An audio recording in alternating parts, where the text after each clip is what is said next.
Tahun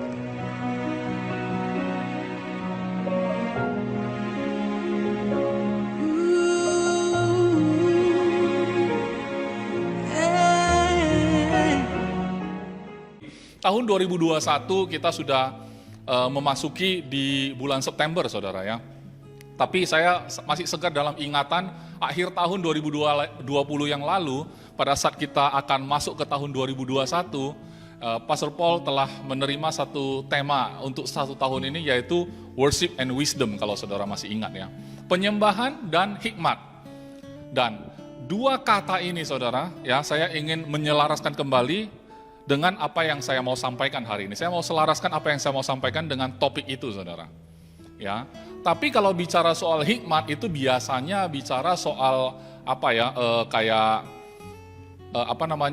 guidance atau tuntunan atau petunjuk gitu, bahwa kalau kamu lakukan ini kurang berhikmat, kamu seharusnya jangan lakukan ini. Jadi berisikan banyak nasihat gitu kalau bicara soal hikmat. Tapi saudara, biasanya kalau bicara soal nasihat juga, saya mendapati ada satu kecenderungan. Kecenderungan seperti apa? Orang kalau misalkan dia ada dalam masalah keuangan, dia akan cenderung mau mendengar nasihat dari orang yang tidak punya masalah keuangan. Betul kan? Kalau yang minta nasihat adalah orang yang sedang masalah keuangan. Terus dinasehatin sama orang yang sama susahnya secara keuangan. Nggak mungkin orang mau minta nasihat kepada orang seperti itu, betul nggak? Oleh sebab itu, saya pikir ya, kalau orang melihat, oh pernikahan kamu bagus ya, aman-aman saja gitu kan. Oke, tapi kalau orang yang keluarganya mungkin tidak sama seperti itu, punya kecenderungan, oke lah, saya kalau punya masalah keluarga, saya mau tanya keluarga ini, karena keluarga dia nampak bagus. Tapi setelah bicara-bicara, sudah kenal banyak gitu ya, oh ternyata kalian ada ribut-ribut juga, sama aja gitu ya. Kadang-kadang setelah kenal gitu ya, malah sulit menjadi orang yang bisa menasehati. Justru awalnya kalau kurang kenal gitu kan, kayaknya dia bagus, saya minta pendapat dulu sama dia gitu loh.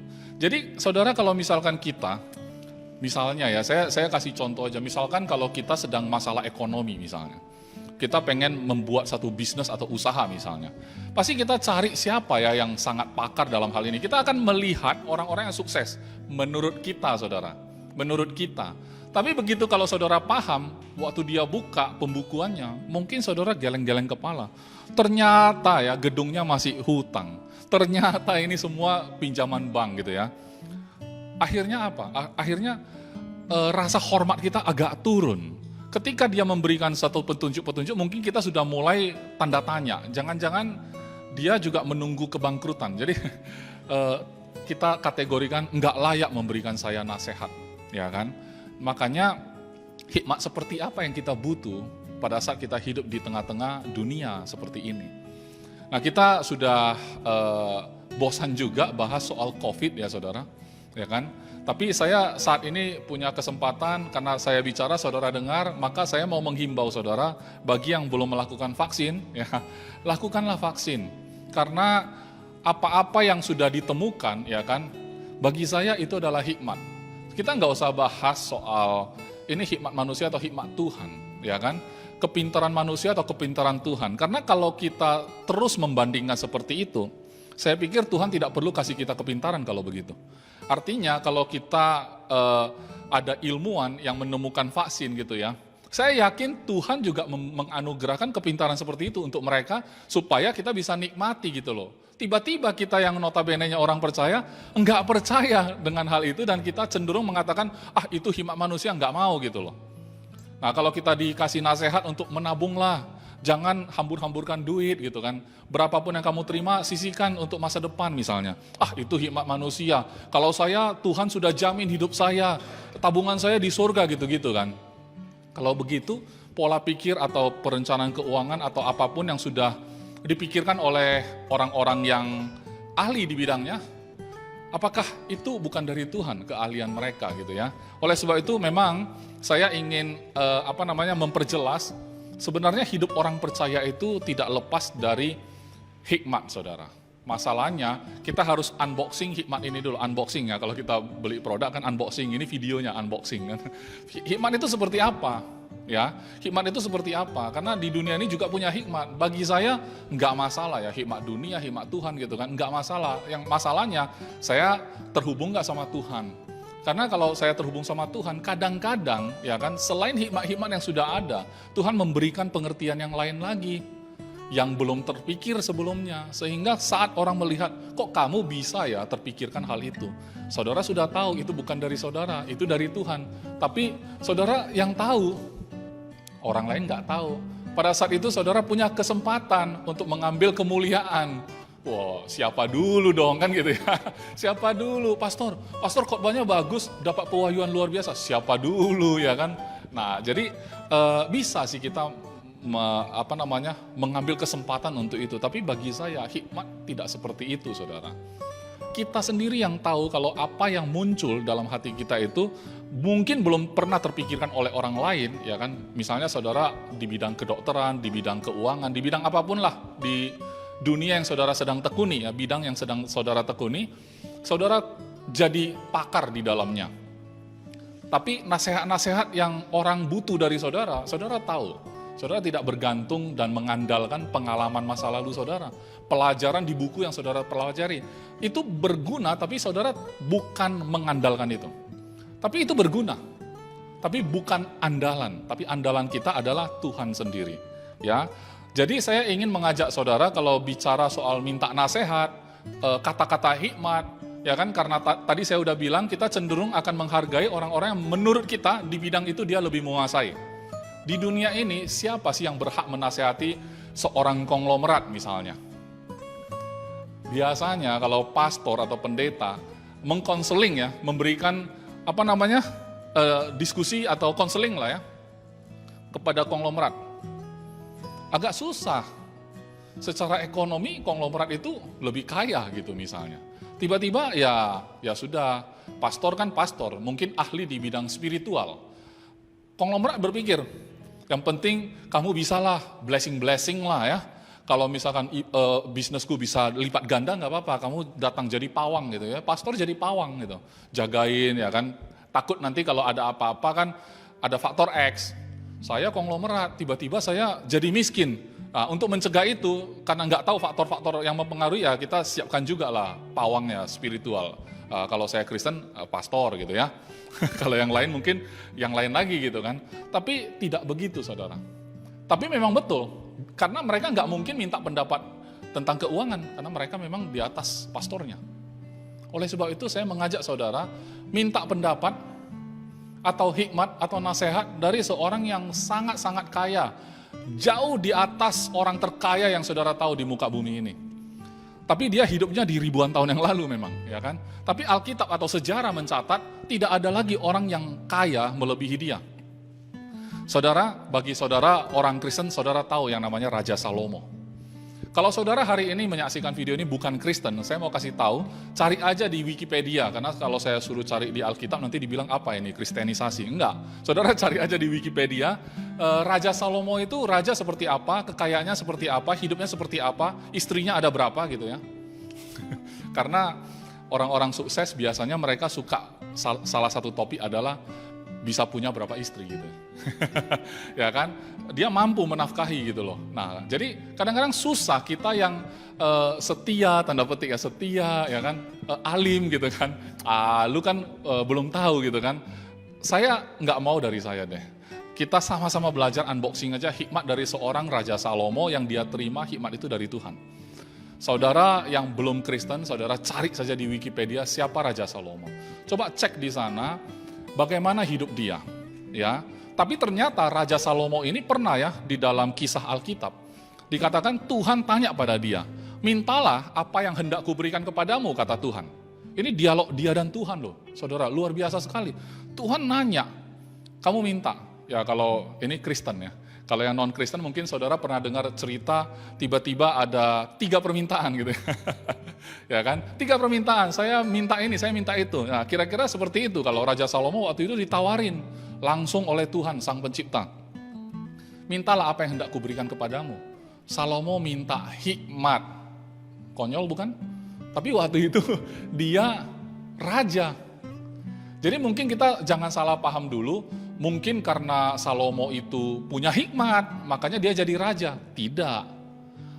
Dia lahirnya sudah, tanda petik, kalau bahasa dunia, takdir ya. Kenapa? Dia lahir sebagai anak raja.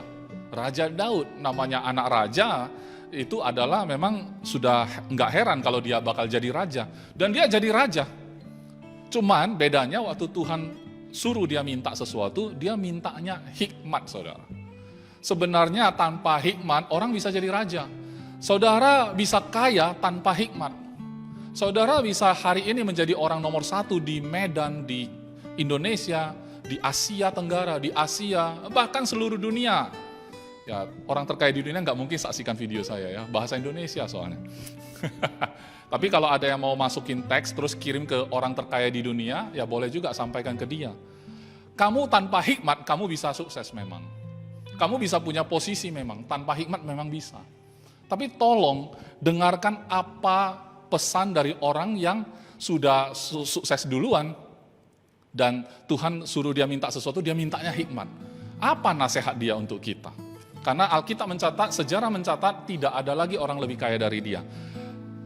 Kelak pun nggak ada. Saudara mau tahu istrinya ada berapa? Istri dan selirnya ada 1000-an. Ada 1000. Ya.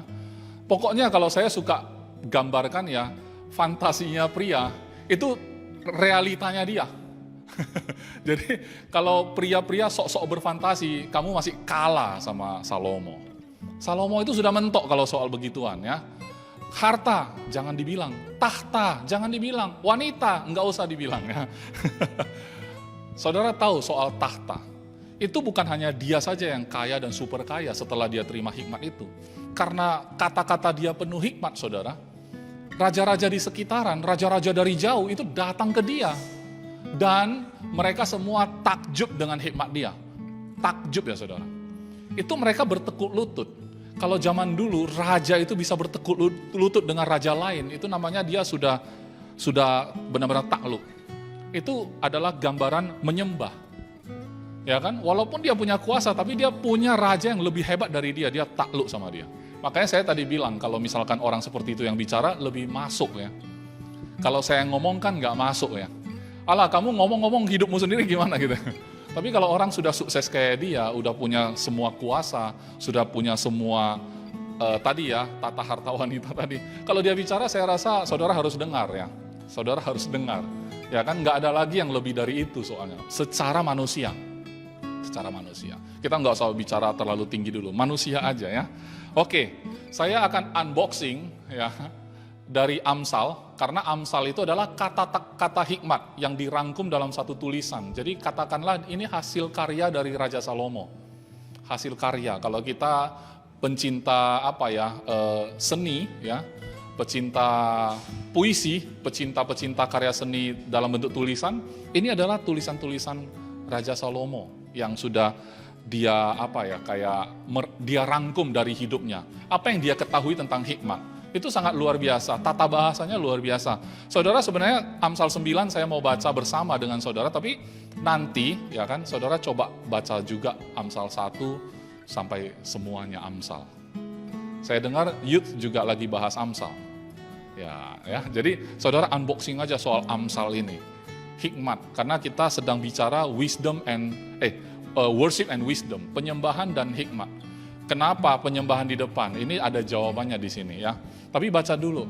Setahu saya ya, Amsal 9 ini sebelumnya ada Amsal 1 sampai 8. Kalau saudara baca, Raja Salomo menggambarkan hikmat itu, kalau hikmat kan kata benda ya. Kata benda. Tapi dia menggambarkan kayak orang, saudara. Personifikasi kalau bahasa Indonesia. Kalau saudara dulu ikut karangan ya, kalau mengarang, ada istilah personifikasi. Jadi ballpoint ini dijadikan misalnya ballpoint. Dia ceritakan kayak orang. Betapa manisnya senyumanmu padahal ballpoint ya. Ya kan? Nah, jadi hikmat itu dia juga gambarkan seperti sebuah pribadi, punya kepribadian ya. Mari kita sama-sama baca, tapi saya masuk langsung ke pasal 9 ya saudara. Ayat 1. Hikmat telah mendirikan rumahnya, menegakkan ketujuh tiangnya. Saudara, saya juga nggak bodoh-bodoh amat, saya search juga di Google kan, apa 7 tiang ini kan. Ternyata zaman dulu ya kalau bangun istana ada pilar-pilar gitu loh, ada tiang-tiang gitu loh. Tapi kenapa 7 ya saya nggak tahu. Mungkin zaman dulu ada satu hal yang signifikan. Tapi kalau kita sok-sok tanda petik, sok-sok lebih mengarah ke angka-angka kan katanya 7 itu sempurna segala macam. Kalau saya berpikir hikmat mendirikan rumah kan ada pilar.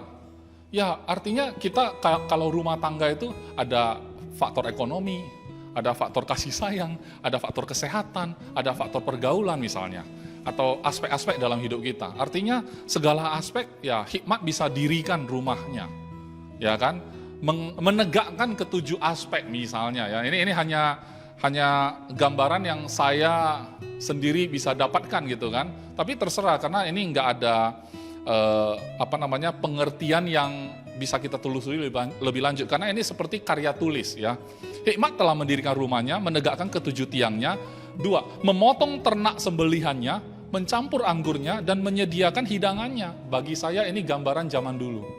Kalau di dalam sebuah rumah atau gedung atau istana kita katakan ya, kalau hanya gedung kosong nggak ada artinya saudara. Tapi di dalamnya ada aktivitas apa? Ada pesta di dalamnya. Ada makan-makan, ada minum, ada hidangan, ya kan?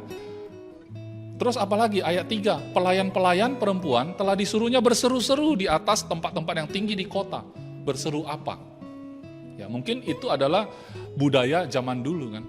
Sudah ada petugas-petugasnya. Kalau di sini pelayan-pelayan perempuan disuruhnya berseru-seru di atas tempat-tempat yang tinggi di kota.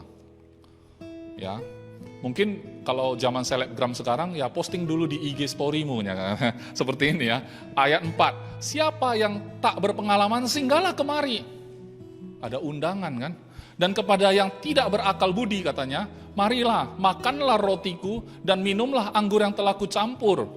Buanglah kebodohan, maka kamu akan hidup dan ikutilah jalan pengertian. Bukankah ini tulisan yang indah, saudara? Seperti sebuah hasil karya yang kalau saya boleh bilang masterpiece ya. Karya mahakarya dari seorang raja. Dia sangat detail sekali memberikan ajakan ya kan. Hikmat ini kayak sebuah pribadi. Hikmat itu sedang berbicara, marilah makanlah rotiku, minumlah anggur yang telah kucampur. Roti dan anggur zaman dulu itu seperti hal yang biasa, mengungkapkan kayak tadi perjamuan kudus. Makanlah roti yang adalah tubuh Kristus kan, minumlah anggur yang adalah lambang dari darah Kristus gitu. Nah, roti dan anggur itu adalah makanan yang umum pada waktu itu. Nah, ayat 7, siapa mendidik seorang pencemooh mendatangkan cemooh kepada dirinya sendiri, dan siapa mengecam orang fasik mendapat cela. Saudara tahu nggak ayat 7 ini bagi saya cukup menggelitik. Karena kalau saya pikir, kalau dia pencemooh harusnya kita datang, kasih pelajaran ke dia. Kita kan berhikmat, kita ngajar orang-orang pencemooh kayak gitu supaya dia berhenti mencemooh. Ternyata dia bilang, kalau mendidik orang kayak gitu, mendatangkan cemooh kepada diri kita sendiri. Kalau kita mengecam orang fasik, kita dapat celah. Maksudnya gimana? Jadi seringkali orang percaya ya, orang Kristen, itu punya idealisme. Saya lebih tahu yang benar, tentu saya punya tanggung jawab moral untuk memberitahu yang benar juga kepada orang-orang yang tidak benar. Tidak begitu, saudara. Tidak begitu. Dalam pergaulan saya, ya kan, ada teman-teman yang bertanya, salah satu teman itu bertanya di depan teman-teman lain, bertanya, kamu pastor ya Is? Iya, saya bilang ya. Kalau sebagai pastor, kenapa kamu nggak kasih wejangan kepada kawan-kawan kita ini? Supaya apa? Ya supaya kelakuannya benar. Saya bilang percuma, saya bilang. Saya bilang percuma, kenapa? Kamu mau minta nasihat apa? Kamu kasih tahu, kalau nggak boleh kamu kasih tahu. Supaya jangan ada orang, jangan tersesat gitu. Saya bilang percuma, saya bilang. Kalau di kalangan kalian, ya, kalau saya bilang nggak boleh, emang kalian mau dengar? Ya kan? Kalau kalian memang mau dengar karena butuh dibina ya, dipimpin, dibina lah. Nah itu oke, saya akan kasih tahu. Tapi kalau kamu siapa? Ya Iskandar siapa? Kalau bukan siapa-siapa, ngapain Iskandar ngomong banyak gitu loh. Jadi memang kita nggak punya hak untuk itu karena orang itu tidak siap, dalam posisi tidak siap ya. Nah makanya pencemooh saja tidak usah kita didik karena mendatangkan cemooh katanya. Ayat 8 lebih lucu lagi. Jangan mengecam seorang pencemooh supaya engkau jangan dibencinya. Ya kan? Kecamlah orang bijak, lucu kan? Dia sudah bijak, masa dikecam? Maka engkau akan dikasihi. Tahu nggak? Kenapa? Karena orang bijak pun bisa salah, saudara. Saat orang bijak itu salah, dikasih tahu, dia berterima kasih. Itu bedanya. Tapi kalau pencemooh, sudah nggak tahu dia salah, dikasih tahu, marah. Kita dibenci. Mengapa? Dia nggak siap. Nah, saudara sekarang sudah tahu ya, kepada orang seperti apa saudara bisa bicara, memberi nasihat saudara, ya kan? Kepada orang seperti apa saudara sebaiknya diam, tutup mulutnya, karena ini adalah bagian dari hikmat saudara. Jadi kalau kita ingat lagi Salomo tadi, dia sudah jadi raja sebelum dia terima hikmat yang dia minta dari Tuhan. Tuhan bilang, karena engkau tidak meminta harta dan segala macam, aku tambah itu, bahkan umur panjang ditambahkan lagi. Wah, dia dapat semua, hanya gara-gara minta hikmat. Berarti jangan sia-siakan ya. Begitu kita punya hikmat, kita dapat yang lain. Oke? Nah, kata ayat 9 lagi, kata dia, berilah orang bijak nasihat, maka ia akan menjadi lebih bijak. Ya kan? Ajarilah orang benar, maka pengetahuannya akan bertambah. Ada upgrade. Kalau saudara adalah orang bijak, dikasih tahu pasti saudara upgrade. Tapi kalau saudara pencemooh, nggak tahu salah, dikasih tahu kesalahannya, marah. Bukan hanya mantul ya, bukan hanya membal. Nasihatnya bukan hanya membal, benci pula sama orang yang memberi nasihat. Ya. Pertanyaannya, bisa nggak ini terjadi dalam gereja? Oh, sangat bisa, karena gereja itu kumpulan manusia-manusia. Ya kan? Oleh sebab itu, setiap kali kita berkumpul bersama-sama, mendengarkan khotbah atau ibadah. Mungkin sekarang pandemi, jarang ketemuan langsung. Bayangkan 2 tahun lalu, orang percaya atau orang Kristen kalau ibadah ketemu di gereja. Ya kan? Sifat orang-orang beda-beda. Keluarga orang beda-beda, ya kan? Ada yang tinggi, ada yang lebih tinggi. Ada yang kurang tinggi, ada yang pintar, ada yang kelihatan kurang pintar. Ada yang sukses sekali secara ekonomi, ada yang nampaknya biasa-biasa. Perbedaan-perbedaan seperti itu kadang-kadang membuat kita itu sulit komunikasi, saudara. Ada yang merasa tidak pede karena dia tanda petik tahu diri. Ada, itu jelek juga sih saudara. Karena tahu diri katanya, sebenarnya itu jelek karena saudara akhirnya rendah diri, bukan rendah hati, rendah diri sebenarnya. Itu rendah diri, itu sama jeleknya sama sombong. Cuma satu yang negatif, satu yang terlalu positif ya. Sombong, siapa gue gitu kan, lebih penting dari orang yang lain ya kan. Orang sombong gampang tersinggung, kenapa? Karena saat orang tidak kenal siapa dia duduk di dalam gereja, kok nggak disapa aku ya? Padahal aku orang baru loh, orang pertama. Kalau dia tahu aku siapa, pasti disapanya. Kata siapa? Ya kan? Nah yang kayak gitu aja dia udah kesel sendiri ya. Dia datang pertama ke gereja ini, kemudian dia duduk, dia kesel sendiri, cemberut wajahnya. Ternyata gara-gara apa? Nggak disapa sama pastor. Ya kan, tersinggung gitu ya. Nah, jadi hal-hal seperti kayak dikasih tahu salahnya di mana, tapi karena dia belum menganggap ini adalah keluarganya, dia belum menganggap ini pastor berhak untuk ngomongin dia gitu kan, maka dia nggak bisa terima, saudara. Sama seperti ini. Tapi kalau dia adalah orang bijak, saudara, saat dia salah, mungkin dia nggak tahu. Mungkin dia tahu. Mungkin dia nggak tahu, mungkin dia tahu kalau salah. Namanya salah ya. Kadang ada yang kita sadari, ada yang kita nggak sadari. Ada yang kita sengaja, ada yang nggak kita sengaja. Tapi kalau judulnya kita orang bijak, ya, labelnya itu orang bijak misalnya. Taat pajak, bukan, itu slogan. Orang bijak. Ya kan, kalau memang dia orang bijak, ketika dia lakukan sesuatu tanpa dia sadar dan salah, dikasih tahu, dia dengar. Betul juga, aku salah. Untung kamu kasih tahu, upgrade dia. Atau dia tahu dia salah. Begitu dikasih tahu, iya, berarti dia perhatiin juga ya. Aku pikir aku bisa sembunyiin, ternyata dia tahu. Oke, aku berubah. Upgrade dia. Jadi sebenarnya orang bijak ini sangat bagus. Tapi hari ini bukan Iskandar yang kasih nasihat, saudara. Ini tulisan Raja Salomo. Saya berlindung di balik Raja Salomo aja. Supaya saudara yang mungkin merasa saudara lebih superior dibanding saya, saudara dengar kata-kata ini, bukan kata-kata saya. Ini kata-kata raja yang lebih superior dari kamu, ya. Ayat 10. Ini adalah poin paling penting. Kalau saudara lupa Raja Salomo ya, yang tadi, saudara harus ingat ya, kata-kata Raja Salomo yang lain. Saudara harus ingat di perkataan dia di ayat 10. permulaan hikmat, jadi tadi hikmat sudah keren kan, tapi rupanya permulaan hikmat adalah takut akan Tuhan. Dan mengenal yang Maha Kudus adalah pengertian. Saudara bayangkan, worship and wisdom. Permulaan hikmat adalah takut akan Tuhan. Takut di sini berisikan konotasi bahwa takut memang takut. Raja Salomo itu ditakuti sama raja lain. Karena tinggal angkat pedang aja habis. Ya kan? Bukan tandingan. Oleh sebab itu mendingan takluk saja daripada jadi musuh. Mendingan kita takluk saja gitu loh. Bahkan kerajaan-kerajaan lain membawa setoran. Setorannya bukan permintaan Raja Salomo loh. Itu adalah kayak act of worship. Wujud dari penyembahan sebenarnya. Mereka sebenarnya menyembah. Karena mereka takluk. Karena ada raja di atas mereka gitu loh, yang hikmatnya luar biasa. Mendingan kita kolaborasi sama dia daripada jadi musuh. Oke, aku takluk, maka bawa persembahan untuk dia. Nah, itu adalah wujud dari penyembahan.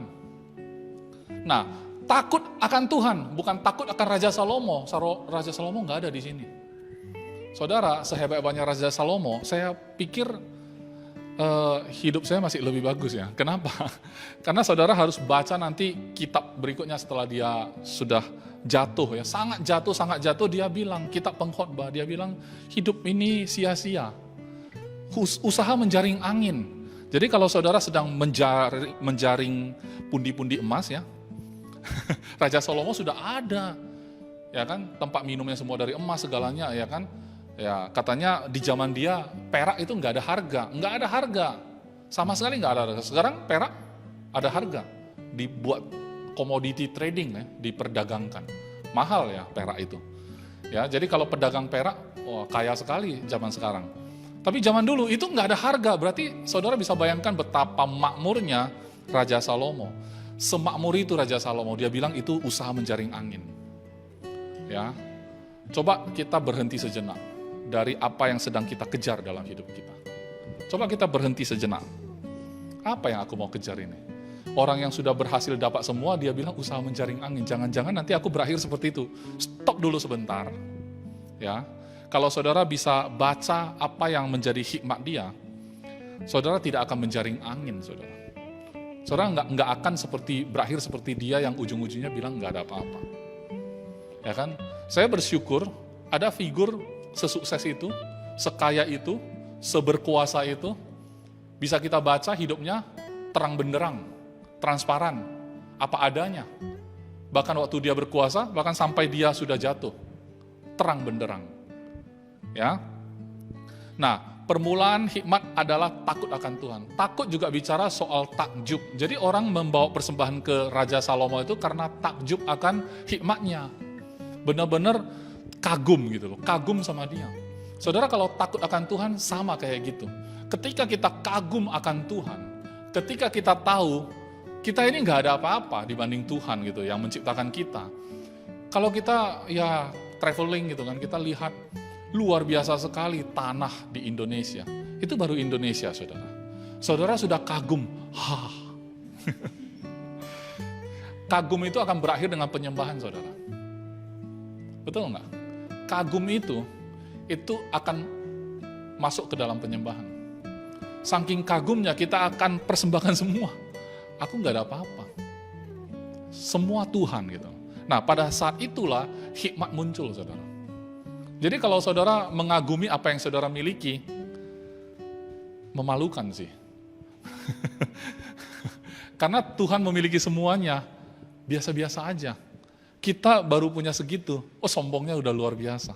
Nah disitulah saya bilang, tanpa hikmatmu memang bisa kaya kok, bisa kaya. Cuman kalau dengan hikmat kita nggak bisa sombong. Kalau dengan hikmat kita tahu ini ada ujungnya. Kita suatu hari akan tinggalkan ini semua, kalau saudara punya hikmat. Makanya saya sarankan bacalah kitab Amsal ini full, semuanya. Semua kebaikan dan kebodohan itu semua kepinteran ya, kebodohan, kebebalan, ya kan serong hati, semua dibicarakan di sana. Hidup dengan etika, norma-norma, bagaimana bergaul, bagaimana berbisnis, semua ada di Amsal. Bagaimana memiliki attitude atau mental, semua ada di situ. tidak usah menghabiskan uang Anda untuk beli buku-buku motivasi. Ini saya mau sampaikan kepada orang-orang Kristen. Kenapa? Karena orang-orang motivator itu ngambilnya dari kitab Amsal. Tapi mereka nggak tahu mereka ambil dari sana. Tahu kenapa? Tahu kenapa mereka nggak tahu? Karena mereka ambil dari orang lain lagi. Ya. Oke. Kan dikumpulin semuanya, jadiin quote kan. Nah, jadikan satu buku gitu loh. Jadi buat terbitkan lagi buku, padahal itu pun dipelajari dari orang lain lagi, padahal semuanya dari sini. Dan kalau mau motivator yang terhebat bukan Tuhan tapi manusia, ya Raja Salomo motivator. Siapa lagi coba? Ya, saya pikir lebih masuk akal ya kalau dia yang jadi motivator saya, kalau manusia ya. Tapi kalau sekarang pun saya nggak jadikan Salomo lagi, saya jadikan Tuhan. Kenapa? Salomo pun merujuk kita ke Tuhan. Jadi jangan miss the point, oke? Jangan salah tembak, ya. Jangan salah sasaran. Raja Salomo arahkan ke Tuhan loh saudara. Waktu dia berhikmat. Waktu dia berhikmat. Dia bilang permulaan hikmat itu adalah takut akan Tuhan. Walaupun di ujungnya dia akhirnya nggak takut Tuhan saudara. Ya kan? Karena dia hangus oleh cinta kasih dengan para istri-istrinya. Ya, oke? Dan mengenal yang Maha Kudus adalah pengertian. Jadi kalau hikmat dan pengertian itu tinggalnya satu rumah, saudara. Tinggal satu rumah. Kalau mereka ibarat manusia ya. Ini personifikasi. Hikmat dan pengertian itu adalah tinggal satu rumah. Mereka itu memang satu kesatuan gitu ya. Jadi kalau kita bisa takut akan Tuhan, tentu karena kita mengenal Tuhan itu, yaitu yang Maha Kudus. Maka pengertian. Kalau kita mengenal Tuhan, baru kita ngerti kenapa kita ada di bumi ini. Kalau kita nggak mengenal Tuhan, kita pun nggak ngerti kenapa aku ada di dunia ini. Ya seperti itu saja siklus ini, ya sudah ikut aja terus siklus ini. Kita nggak punya pengertian, karena kita nggak kenal Sang Pemberi Hidup. Kita nggak mengerti solusi dari ini semua. Kita nggak ngerti kenapa kita ada di sini. Bukankah ini sebuah jebakan gitu loh? Iskandar lahir, bapaknya si A, mamanya si B. Terus Iskandar mau jadi apa?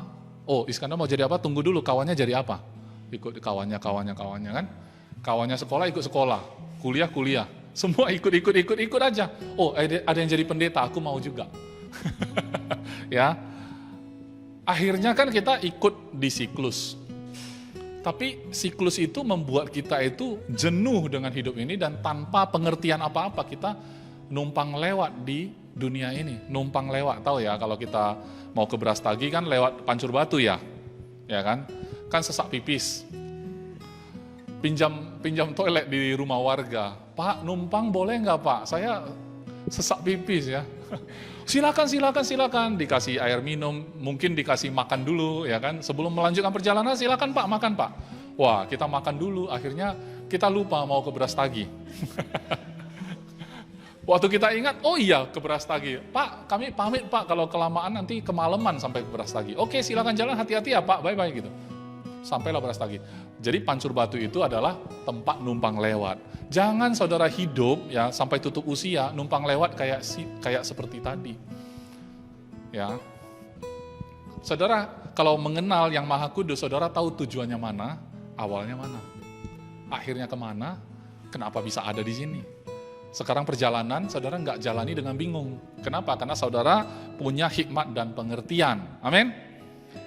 Tapi hikmat itu permulaannya adalah takut akan Tuhan. Makanya worship dulu baru wisdom. Kenapa Raja Salomo punya akses bicara sama Tuhan? Karena dia menyembah Tuhan. Karena dia ada hubungan sama Tuhan. Kalau nggak ada hubungan, masa Tuhan bicara sama dia? Makanya ketika bicara hikmat itu barang apa sih? Hikmat itu apa? Harganya berapa? Beli di mana? Hikmat itu bukan merek dagang, saudara. Hikmat juga bukan produk. Hikmat itu sebuah pribadi sebenarnya. Betul nggak? Tapi kalau kita nggak mengenal Tuhan, maka kita nggak bisa memulai hikmat itu. Ya. Ayat 11, karena oleh aku, hikmat loh ini. Aku ini hikmat, ya, karena personifikasi tadi yang saya bilang. Karena oleh aku, oleh hikmat, umurmu diperpanjang. Karena orang kalau nggak punya hikmat ya saudara, mungkin harusnya dia bisa hidup panjang banget ya kan. dia sia-siain. Karena bagi saya ya, kalau umur panjang pun, maksudnya umur secara lahiria ya, jasmania, kayak 100 tahun gitu, itu kan panjang gitu. Tapi umur 40 saja dia udah bosan hidup misalnya. Kan pendek itu, bagi saya pendek. Umur 40 aja nggak tahu lagi mau kerjain apa. Dia habis-habisan lah, mungkin bolak-balik kebiasaan buruk dia jalani ya kan. Hidupnya berantakan sampai mati umur 100. Itu pendek umur kalau saya bilang. Kalau orang yang kayak Yesus, panjang umur atau pendek umur? Umur lahirnya nampak pendek. Bagi saya dia panjang umur. Kenapa? Setelah dia meninggal sampai hari ini, karena dia udah bangkit sih ya, dia nggak mati ya. Cuman sampai hari ini kita masih ngomongin dia, gitu ya. Secara manusia saja itu hidup panjang umur ya. Paham ya maksud saya ya? Ada manusia-manusia di dunia ini yang kita omongin namanya sampai hari ini, padahal dia udah lama meninggal. Contoh lah Mother Teresa, Beethoven ya kan kalau pemusik kan. Atau di bidang apapun pasti ada Albert Einstein kan. Bagi saya mereka umur panjang. Gitu loh, kira-kira gitu maksudnya. Secara manusia ya, saya nggak bicara soal rohani dulu. Secara hidup duniawi pun. Itu orang-orang yang bagi saya umur panjang. Oke? Nah makanya dia bilang, oleh hikmat umurmu diperpanjang, tahun-tahun hidupmu ditambah. Bagi saya kualitas. Bukan angka-angkanya, tapi kualitas.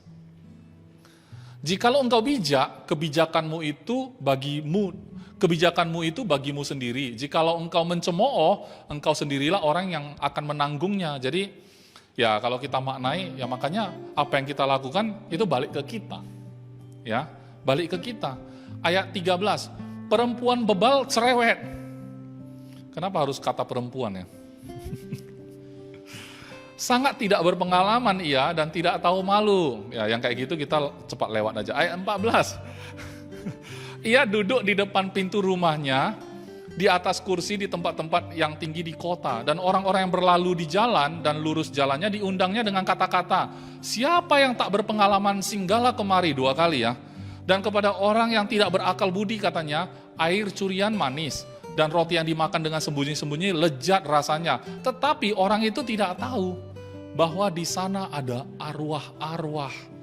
Dan bahwa orang-orang yang diundangnya ada di dalam dunia orang mati. Sebuah kesia-siaan orang yang tidak berakal budi.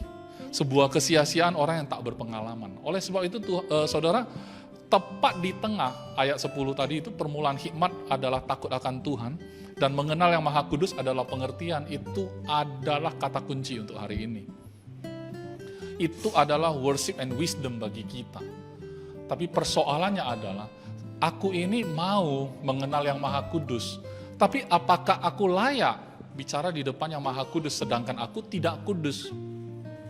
Berdiri di gereja saja aku rasa tidak layak. Ketemu Pastor Iskandar aja enggak lah. Ini teman-teman soalnya, teman-teman saya banyak yang lucu-lucu ya. Oh pastor, ya saya ada pertanyaan, apa?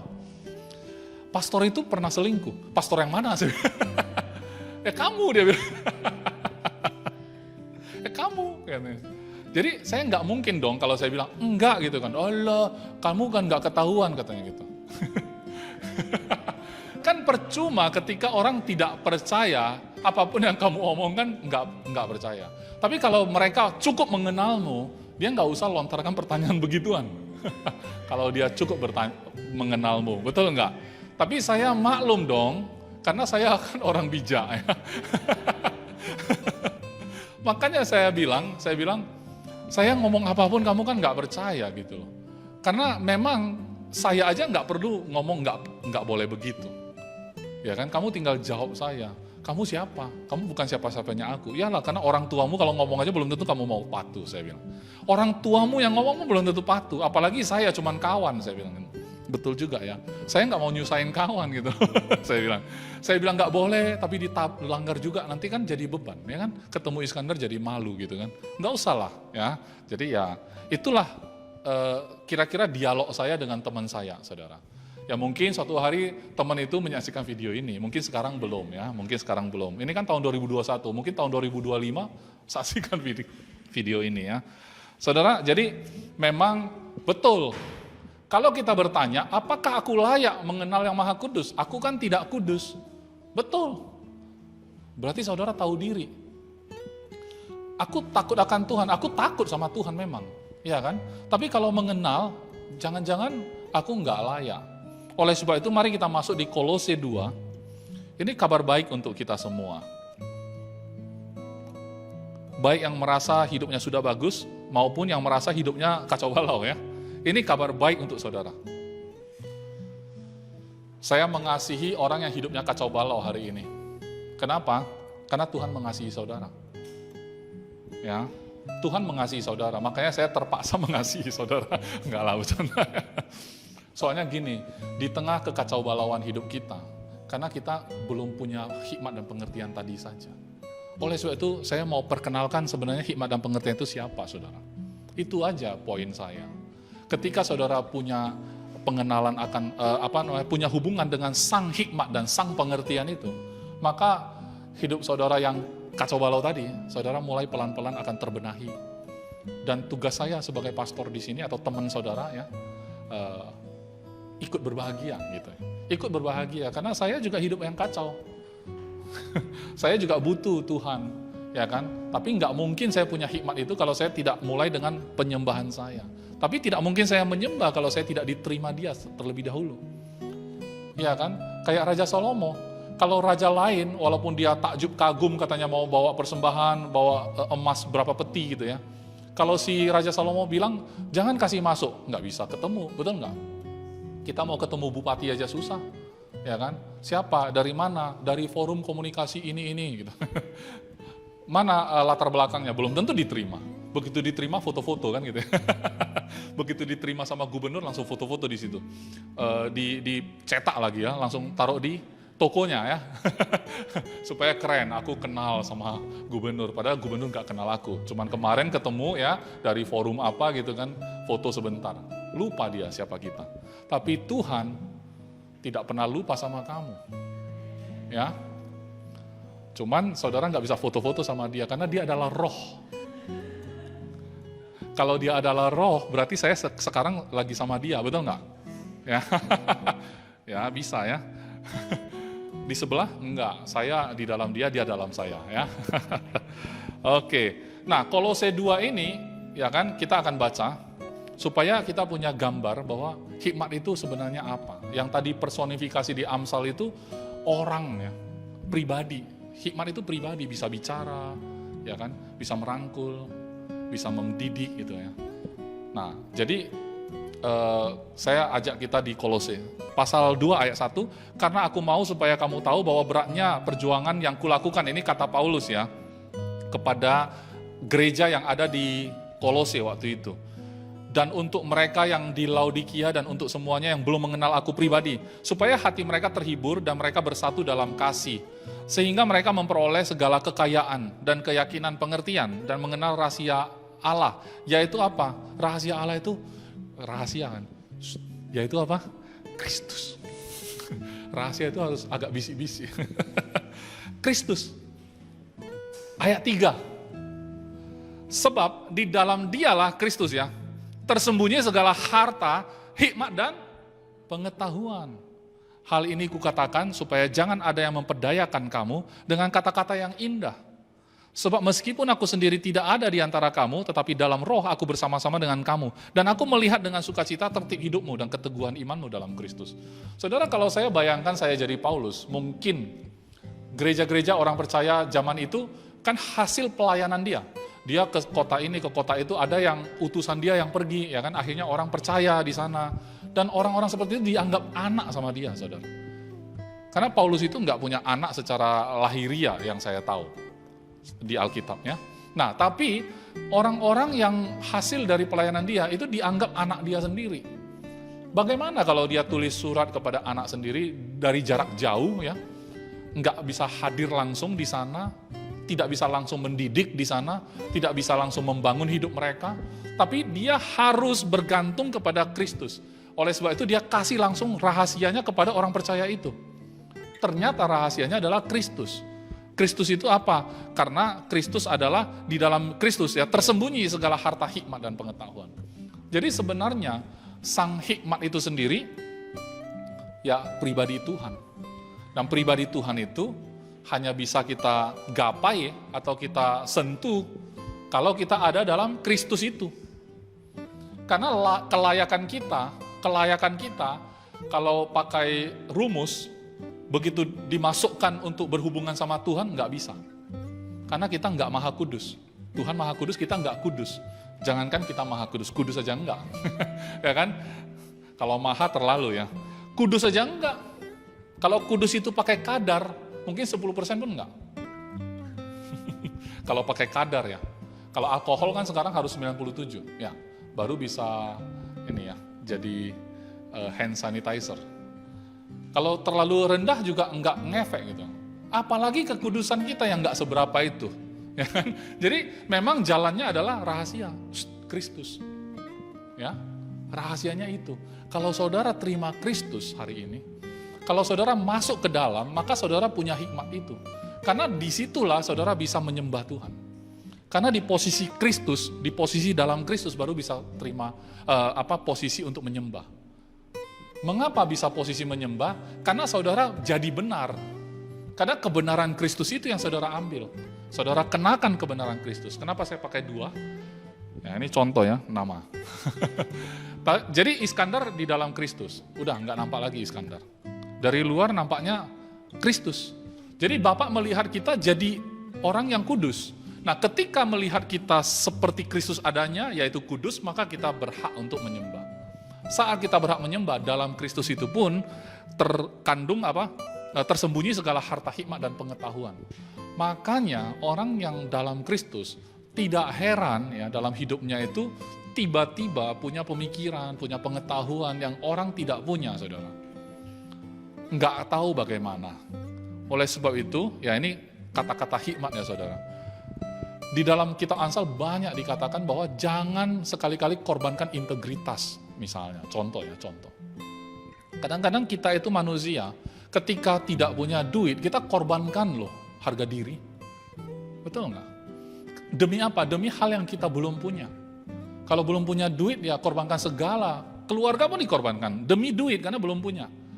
Begitu punya duit, ya kan? Korbankan juga yang lain. Karena dia merasa udah punya. Dia kurang apa? Dia kurang kasih sayang. Dia beli kasih sayang, saudara. Korbankan lagi duitnya. Kalau udah dapat, kurang juga. Dia beli lagi yang lebih banyak. Dia beli lagi. Kurang kawan, dia beli pakai duit kawan. Bisa nggak? Bisa. Ajak minum aja kalau traktir kan datang semua kawan kan. Yang belum kenal pun jadi kenalan.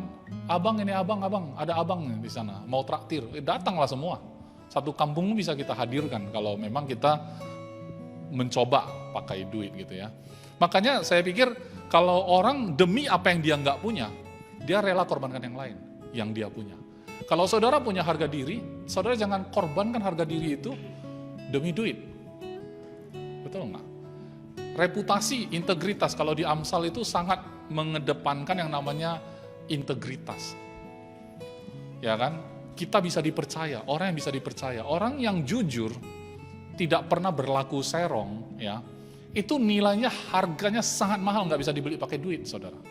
Jadi kalau misalnya ada CCTV, ya kan, orang yang punya integritas tinggi dengan orang yang tidak punya integritas, yang nggak punya integritas takut sama CCTV, betul nggak?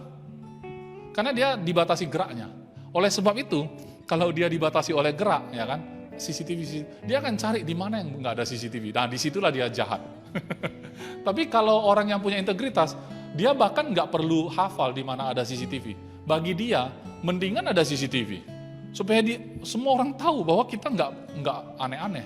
Betul nggak? Bahkan dia nggak takut sama CCTV. Makanya sayang kalau agama hanya sibuk mengatakan bahwa Tuhan melihat. Mata Tuhan melihat, hati-hati. Apa yang kamu buat?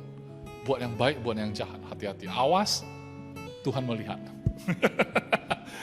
jadi, mata Tuhan melihat kan, tapi gambaran kita adalah Tuhan itu bawa kampak yang besar. Palu, gada, semua dia bawa. Dia matanya melihat. Begitu salah, halilintar. Ngeri nggak?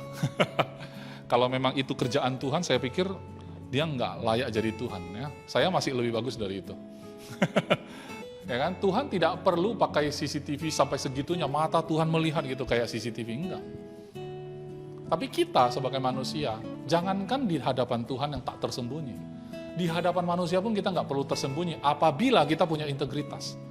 Itu kata-kata di kitab Amsal. Saudara silakan baca. Tapi bagi saya, tertib hidup kita seperti yang kata Rasul Paulus itu, karena ayat 5 ya, kita berakhir di ayat 5 saja, Kolose 2 ayat 5. Sebab meskipun aku sendiri tidak ada di antara kamu, kata Paulus, ya kan? Tapi dalam roh aku bersama-sama dengan kamu dan aku melihat dengan sukacita tertib hidupmu dan keteguhan imanmu dalam Kristus. Rasanya kalau betul kayak gitu adanya, Rasul Paulus bisa istirahat dengan damai, aman. Kalau kita memimpin gereja kita yang namanya Agape Grace Family, seperti ini adanya, karena Pastor Daniel nggak bisa hadir kan hari ini. Tapi tetap saja secara roh dia hadir misalnya. ya kan, tadi ada kesalahan teknis itu. Kita pikir seandainya Pastor Daniel ada, tidak akan ada yang namanya suara kena mute tadi kan. Tapi saya pun sebenarnya jujur ya, saya nggak tahu tadi tekan apa, muncul lagi. Ya kan? Tapi masih tertib hidup kita. Sukacita tertib hidup kita dan keteguhan iman kita dalam Kristus aman. Kalau kita sebagai pastor, kita melihat jemaat semua tertib hidup dan imannya teguh dalam Kristus, apalagi yang mau dikhawatirkan? Penggembalaan yang begitu luar biasa. Betul nggak? Penggembalaan yang luar biasa. Jadi nggak usah diutak-atik, nggak usah dikhawatirkan lagi, nggak usah buat peraturan banyak. Ya. Kita buat ini, terlalu banyak peraturannya. Sampai akhirnya stres sendiri. Akhirnya cari yang peraturannya lebih dikit. Pergi ke sana. Nah, jadi kita sibuk kayak gitu aja, saudara. Keluarga itu bukan soal peraturan, tapi soal hati kita. Amin. Soal hati kita. Oke, kita semua punya hikmat. Kita semua punya pengetahuan, kita punya pengertian. Karena kita menyembah Tuhan yang sama, Tuhan yang benar dalam Kristus Yesus. Amin. Oke, sampai di situ saja khotbah saya. Saya percaya saudara sudah diberkati. Saya berdoa untuk saudara sekarang. Ya, mari kita tutup mata, kita bayangkan bahwa Tuhan sebenarnya sudah berbicara kepada kita hari ini. Saudara tutup mata, saya mau mengajak orang yang hari ini menyaksikan video ini, kapanpun saudara menyaksikan video ini, untuk segera mengambil satu keputusan dalam hidupmu. Menerima Yesus menjadi Tuhan dan Juru Selamatmu. Saya tahu hidupmu tidak 100% benar. Saudara juga bukan orang jahat juga seperti yang kita pikirkan atau bayangkan. Saudara tetap adalah orang baik, tapi saudara juga mengakui bahwa hidup saudara banyak hal yang tersembunyi, yang tidak diketahui orang mungkin, atau saudara sudah diketahui orang. Saudara bukan orang benar, tapi itu bukan masalah. Justru oleh karena itulah engkau butuh Juru Selamat. Engkau tidak bisa selamat dengan cara hidup yang benar, ajaran bahwa aku harus lakukan seperti ini, aku harus lakukan seperti itu. Saya sudah coba jalani hidup seperti itu, saudara. Pada saat kita berpikir, ajaran-ajaran mengajarkan bahwa saya harus berlaku benar, saya tidak boleh curang, saya tidak boleh melakukan ini, saya tidak boleh melakukan itu. Saya sudah coba, tapi oleh satu dan lain hal, 1 dan 2 kesempatan, bahkan ribu-ribu kesempatan, gagal.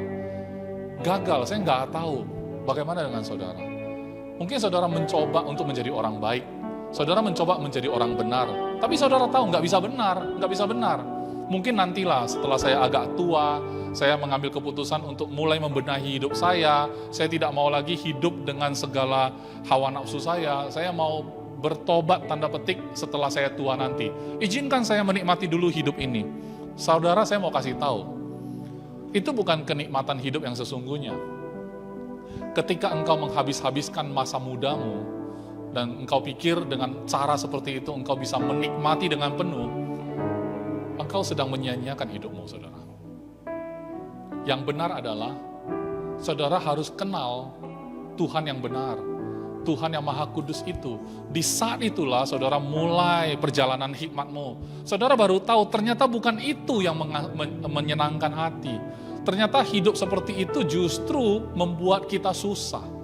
Justru membuat kita itu tidak lepas, tidak bebas, tidak menikmati kepenuhan hidup yang sesungguhnya. Kita sedang mengorbankan waktu dengan sia-sia.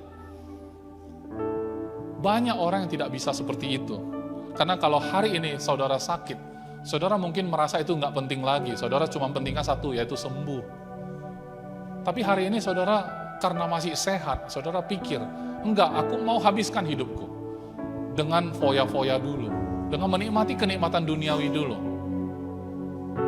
Mungkin saudara berpikir begitu. Tapi kalau hari ini sakit, saudara lupakan itu semua, saudara cuma pengen sembuh. Tapi hari ini karena engkau masih sehat, atau sekarang saudara masih sedang sakit justru, ini kesempatan terbaik bagi kita, sama-sama menerima kebenaran itu. Sang Juru Selamat Tuhan Yesus Kristus.